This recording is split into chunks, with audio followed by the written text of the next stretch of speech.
Here's what's coming up in Friday's edition of the Southern Standard, your source for local news. Tennessee testing is later this month. After 3 straight years of failing, will Tennessee Ready work this time?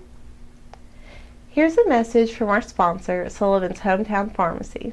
When you visit Sullivan's Hometown Pharmacy, we're more than just a pharmacy. We're on a mission to improve your healthcare experience. You're not just a number to us, you're part of our family. While you're here, check out our gift items and our jewelry, Jill Zara, Ginger Snaps, and Lizzie James. We also have a full-service branch of the U.S. Post Office. Come see us for your health. We treat you like family. Senator Janice Bowling stands by her stance on medical marijuana despite criticism from law enforcement officials this week. Read more in our upcoming issue. And the man who was killed in Van Buren County when the ditch he was working in collapsed has been identified. Find out who it was in tomorrow's paper. We attended the eye-opening and heartbreaking film and display over sexual assault and backlogged rape kits. The event was held at Park Theater by Families in Crisis. Here's what Christy Stubblefield, Executive Director of Families in Crisis, has to say about the production. This is Atlanta Northcutt with the Southern Standard. I'm here at the Park Theater with Christy Stubblefield, Director of Families in Crisis, and they are showing a display and a documentary for April being Sexual Assault Awareness Month. Christy, what is this documentary called that y'all are showing tonight? I Am Evidence.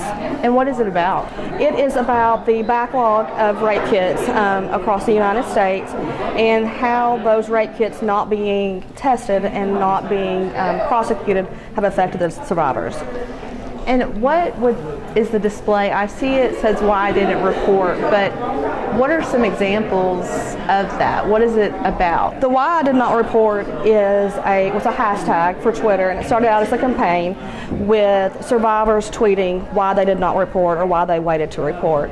And so what we have seen in that is people putting, because I was 5 years old, because no one believed me, because my pastor told me to work it out with my husband, I should not leave. And so we've just taken a collection of those from different females, males, and different age groups and kind of display those so the community can see why victims wait and sometimes don't report. That is so impactful, especially the one about being 5 years old and the pastor. I mean, that's a lot of things to think about, especially in a small town community that's in the Bible Belt. Right. And what do you hope the community gains from this documentary and seeing all of these instances of why they didn't report? I hope they can understand survivors a little bit better and the trauma that they go through in the aftermath of being sexually assaulted, and that there are reasons why people don't report. It's not because it's not true, or it's not because they were making it up. It's because they were scared. They knew people would call them crazy, things like that. And so I hope that they gain a better understanding of the trauma that they went through, and I hope that they understand when I get done speaking tonight what Warren County is doing so that we don't have survivors fall through the cracks in our county. Wow, that's really, really important, and I just think this is so great of y'all to put this on, especially during this month.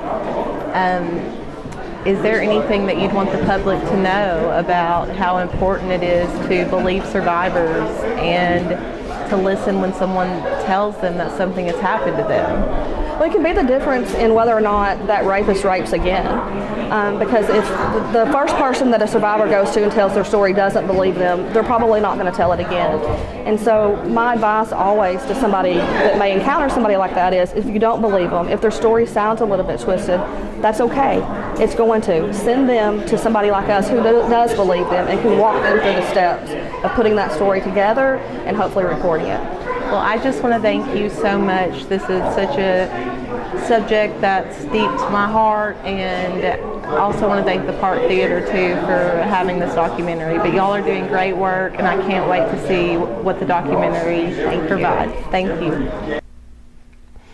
There's a new basketball coach for the Warren County Girls High School team. Read who it is in Friday's sports section. This has been Atlanta Northcutt with The Scoop. Y'all have a great night, and thanks for watching.